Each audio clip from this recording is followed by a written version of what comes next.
Hello everybody and welcome back to Red Eagle Politics. Make sure you guys like this video down below and subscribe to the channel if you are new. So we did our Senate and governor's predictions for the month of September already, and today we're going to be finishing our prediction blitz with the House prediction, which again, that's where all eyes are on, because I think that the governors are pretty much going to be a net zero trade-off for the most part. Maybe Republicans could even have a net gain.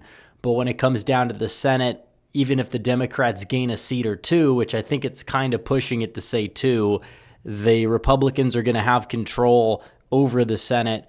And the House is really just the one that's up for grabs that everybody's going to be watching, because it's on a knife's edge. You have this whole redistricting war that is going on, and already in the consensus toss-up map as things stand today, and this is pending new redistricting that is taking place in several states, Republicans are at 212, meaning they only need 6 out of the 21 districts in the toss-up column to hold on to the House. And even if Democrats win all of them, they're still not really having a commanding majority. That would only be a gain of about 8 House seats over the Republicans. That's not really all that impressive. That's historically abysmal for a party out of power during a midterm year. In fact, it's even weaker than 2022 was for the Republicans. So without further ado, we're going to fill out this map, and we're going to go state by state, and we're going to account for redistricting as well, and we're going to see who is going to be favored in the House. So we'll start off here. Alabama, nothing there, nothing in Alaska. Arizona, there's 2 districts here. If David Schweikert retires, I really believe that you could make the case that the Democrats would win that district, but I think he's going to hold on. I think Juan Ciscomani's going to hold on, especially as Arizona is kind of going through some sort of a rightward shift when it comes down to the voter registration, and it's continuing. So Arkansas, nothing. California, this is where I think Democrats are going to pass that referendum. They're going to draw out several Republican districts. They're going to shore up the 13th in their column. The 3rd district is going to go, I think, one of these districts down here, and then they're going to get the 48th shored up into the Democrat column. So they do eat into the Republicans' margin off redistricting, but we're not done with redistricting yet. Then we go to Colorado, where you have this district here, Gabe Evans. He is a strong candidate. His former opponent's going to be running, who has some health issues. I don't know if that's really going to play much of a role here. She did lose as an incumbent. Could she come back if the environment permits in the state of Colorado? It's possible. I think it's still going to be very, very close, though. That's a seat that could be going back and forth for the rest of the decade. So nothing in Connecticut or Delaware, but Florida, this is where Republicans, on the other hand, are going to go on offense and just combat California with redistricting. We're talking about 4 seats that are just going to be redrawn in favor of the Republicans, and that's going to get them to 214. So they're getting closer and closer. So nothing in Georgia, Hawaii, or Idaho, Illinois. Talk about gerrymandering. That's a disaster. Indiana, here's another one. It's possible Republicans could even try to divide Indianapolis. I don't know if they're going to do that. But that 1st district, which is already trending to the right, Trump almost won it. I do believe that that district there, if they redraw, they're going to easily be able to pack it, make it more Republican. That gets Republicans to 215. Then we go to Iowa, where Mariannette Miller Meeks, that district, she is facing a primary challenger. She's fairly weak. She's a fairly weak candidate, and that we know. She underran Donald Trump by 8.3%, although she did just fine in the midterm environment in 2022. Honestly, judging based on the range of potential outcomes from a primary challenger to her just doing better in the midterm environment for some reason, I think that this has a 50% chance or more of staying in the Republican column. So there you go. Kansas, nothing there, nothing in Kentucky or Louisiana. Maine, it's a little controversial of a take, but I think that Jared Golden's going to go down. You got Paul LePage, who won the district 3 times when he was running for governor. I think that you're going to see this district go Republican. I think Jared Golden, polarization will catch up to him to a certain degree. He may have to endorse Susan Collins to save his reelection bid, which is going to be interesting. But Maine, Maryland, nothing there. Massachusetts, nothing there. Michigan, this is interesting. You have the 10th district. That's Macomb County. It's trending to the right. That district is Trump +6, and John James is running for governor. I think it's going to be close, but I think Republicans hold on. Democrats in that 7th district, is Tom Barrett going to be able to hold on?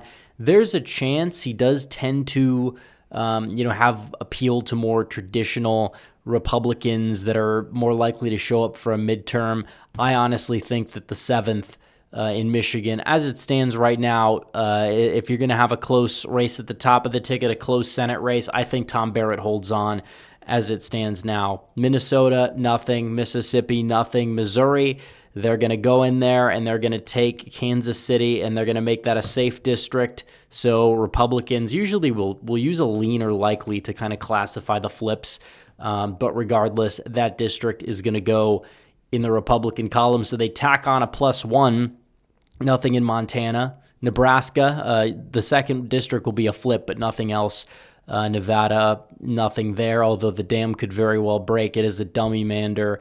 New Hampshire, nothing there. New Jersey, I think Keene holds on in the 7th. He's got the SALT deductions to tout, and he usually does overperform.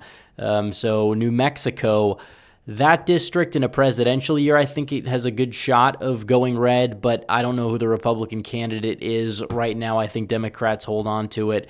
So the state of New York, Laura Gillen, that district that is moving to the right, I think she might be able to hold on. She is like opposing Zoran Mamandi to save her career, so maybe that helps her.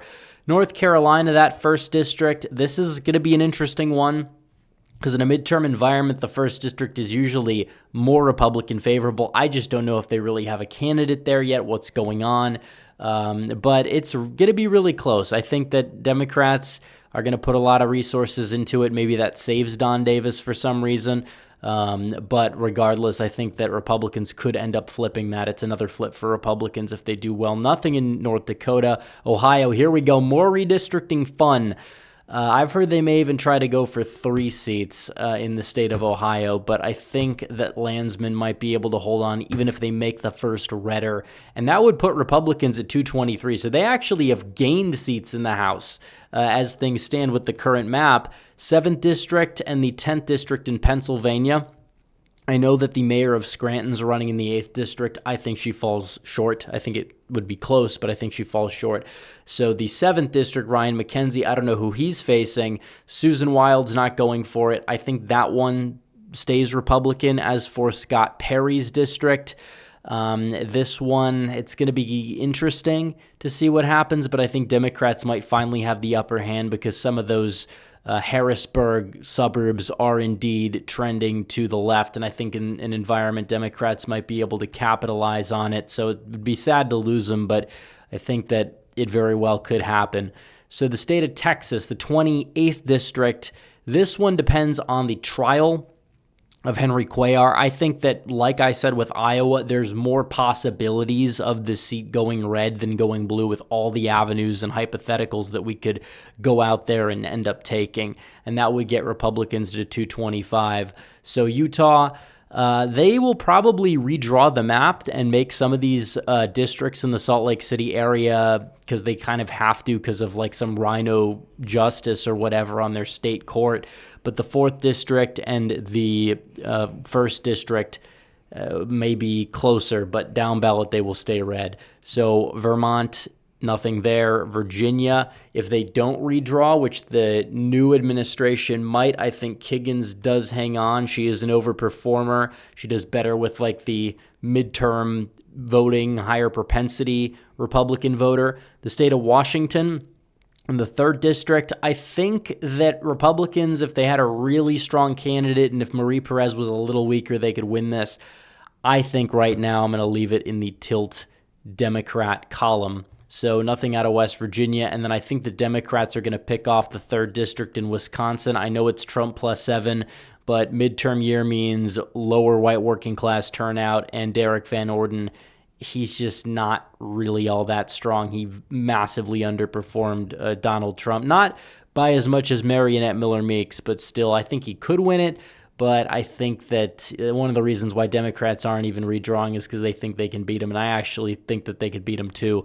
So regardless, 226 for the Republicans, 208 for the Democrats. The redistricting war, by the way, would have netted Republicans 4 seats in Texas. It would have netted them 4 or 5 seats in Texas in this map, 4 in Florida, 2 in Ohio, and then 1 in Missouri and Indiana. So if you did the math, it would only really net them about like 7 seats, which is still good. But keep in mind that even if you didn't have that, Republicans would still win the House. So Democrats wouldn't even be able to complain about it in this map if this prediction comes true. Wait a minute, did we forget a House seat somewhere? I think we might have, and we did. California's 45th, Derek Tran. We did forget a House seat there. So, yeah, that one, because of the new map, is probably going to be blue. But regardless, 226 to 209, that's not that bad for the Republicans. And like I said, even doing the math of the redistricting war, Republicans would still win the House without it. So Democrats can whine, but it wouldn't even make a difference. Anyways, guys, make sure you guys like this video down below, comment down below, subscribe to the channel, hit the bell for notifications so you never miss another video. Follow me on social media. The links are all in the description down below, and I will see you guys in the next one. Red Eagle out.